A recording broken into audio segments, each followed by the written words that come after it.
mwaramutse canke mwiriwe bavukanyi bacu bivanye naho muherereye ku mpande zose zo kw'isi.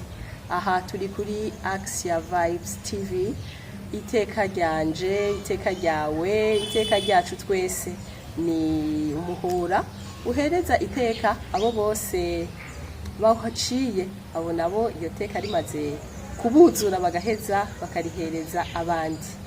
Rero uno munsi turafise umutumire wacu muri kino kiganiro araheza abidondora.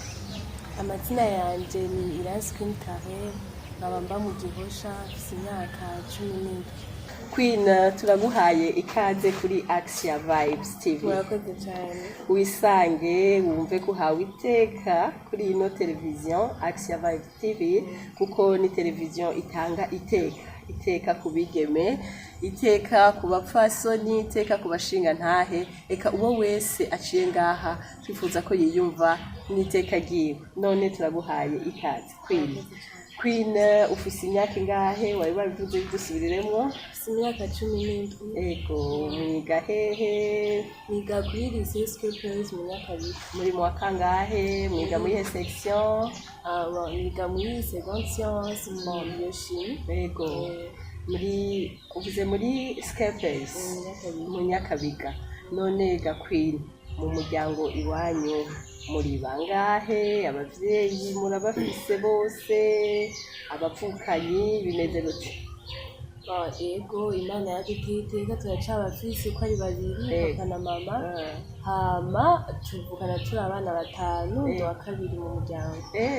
None ga Queen, muri abigeme bangahe? Abahungu bangahe?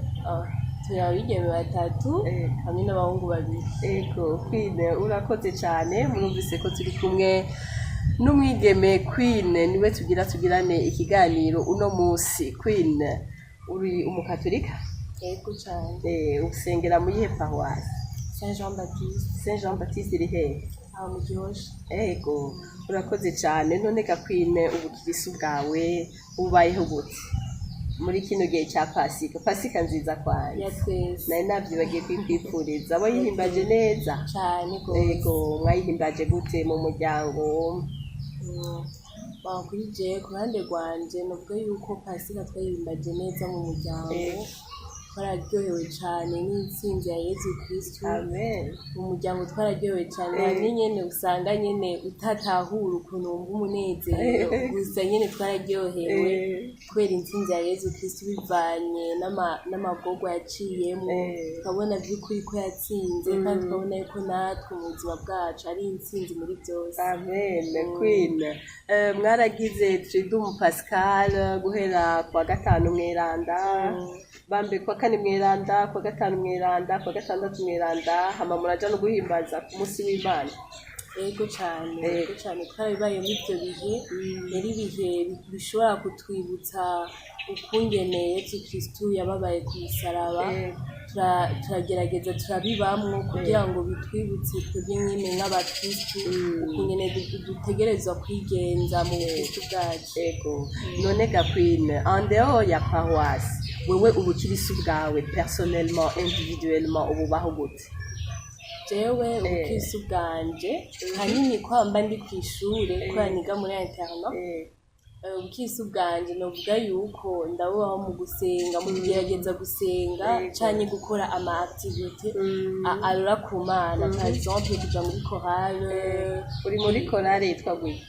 Sainte Maria Gorete nga kuri Mosa. Kuja mu activité arura ku Mana kwamisa kugira singende en dehors ibinjana mu bindi bintu ushobora kusamaza. Umva nkaja muri chorale, aya ma activité usanga kw'ishuri barya abantu basoma ibisomwa bagendamwo, canke ngakoresha ama louange, ama activité mena kugira nyene mbandaye muri bwa bukristo. Ego Queen, urakoze. None muri kino gihe c'uburuhuko muhira, uburuhuko bubayemwo gute? Jewe uburuhuko hanini sinduhuka cyane kubera harya hazoruhuka wapfuye ariko bakubwira kutubwira. Ego, kuruhuka ni changement d'activité. Kwama muri kw'ishure mugiye muri vacances.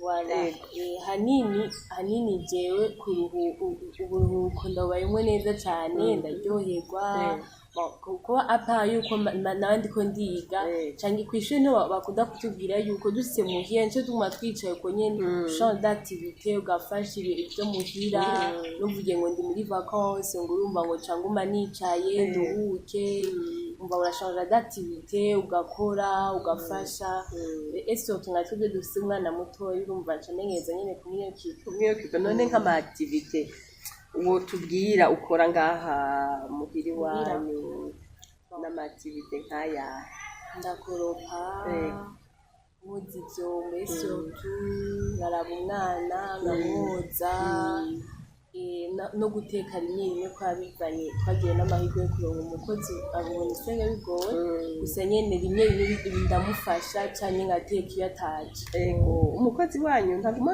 muhira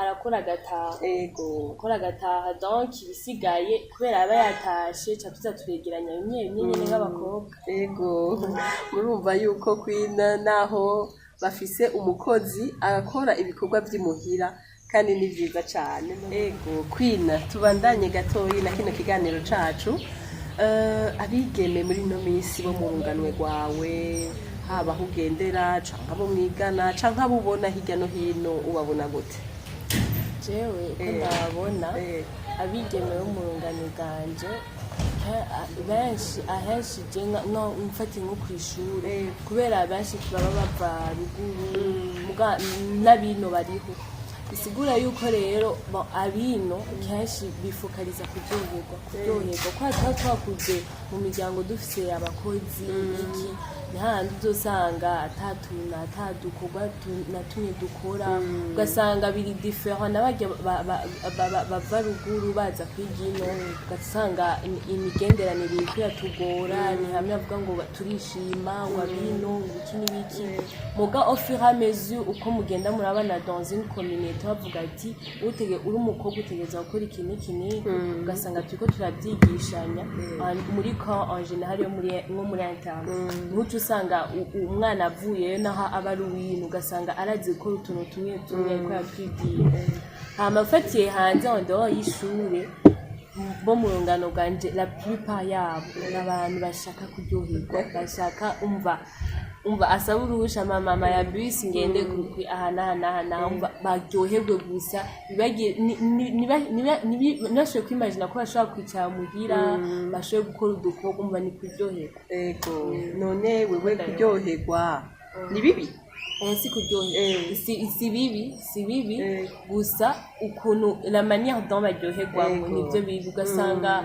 we nk'uwo umukobwa ugasanga uwo urasohotse 18h why not gusohoka 17h canke 16h 15h hakibona ukaryoherwa ni hamwe usanga bikugora gutaha ni hamwe usanga uhuye n'ingorane umva ibintu ugasanga ucanye ugiye kuryoherwa ahantu hatariho ahantu hadahisha icubahiro Imana none nka wewe iyo uvuze ati jengire ndyoherwa ukora iki ndakunda kwisanzura bandi kumwe n'abagenzi tugatera inkuru tugatwenga cyane tugashyira mu muziki tugatamba umva bikaba nyine ibintu bisample kandi ahanini jewe ndanga bijya ibintu by'ijoro umva ugati ngo udusohokera ahanahana ijoro cyane ahantu ugasanga hari umuziki munini umva ibintu nyine umengo birasarisha kuko abubu babivuga none gakwine tugarutse gatoyi ku vy'ukwemera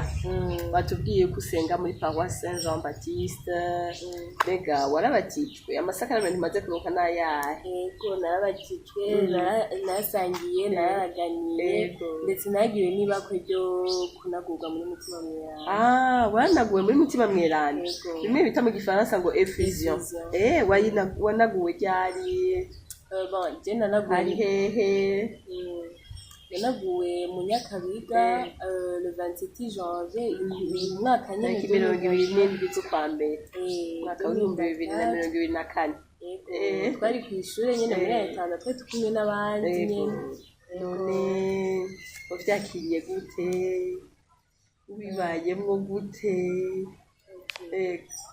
jewe kunagurwa muri mutima mweranda navyakiriye neza. Ni igiki cyagutumye wifuza kunagurwa muri mutima mweranda? Niho nagira nshike kunagurwa muri mutima mweranda kuva ngira nangura kuja mu malouange ngaha kuri Mose ko nabyo ko singira kuri Mose. Hari ukuntu après louange baca bavuga ngo abanaguwe ngo musigare tuvugane. Naba curieuse nkavuga ati none bagiye baravuganira cyane ngo tuzohura ngo ejo ku gicaniro. Naragira envie kandi narigeze no kuvyumvana umugenzi turi kumwe muri chorale avuga ngo biraryoshe ngo ejo ngo byari bishoye ikirimu nanje ndagiye kubeza. Umunsi umwe naho ndi kw'ishure umukobwa araho nyene w'umugenzi umunsi aranyigira ambye ati ngo kwine aza twega byaryoheye avuga ati ukwine ngo kwinda kwifurije kunagurwa muri mutima mweranda ngo biraryoshe yamenye Imana ibintu byinshi cyane ndabaryoheye ndavuga ati hani ndabishaka amangiye muri atana niho nacengirirwa ibyo bakoje kunagurwa. None kuvunaguwe ubona ubukirisu bwawe bumeze gute? Wovuga ati wavuyeho ubugeze he? Kuva naguwe ni ibintu byinshi umutima mweranda ubu asigaye amfasha cyane.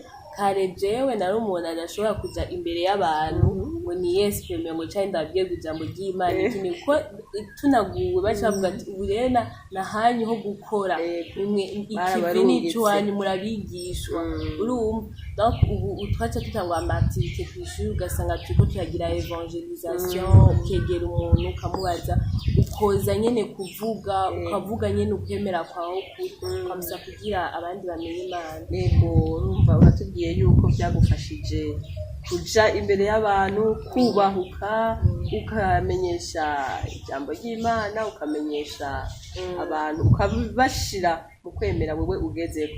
None abataranagurwa wobahanure?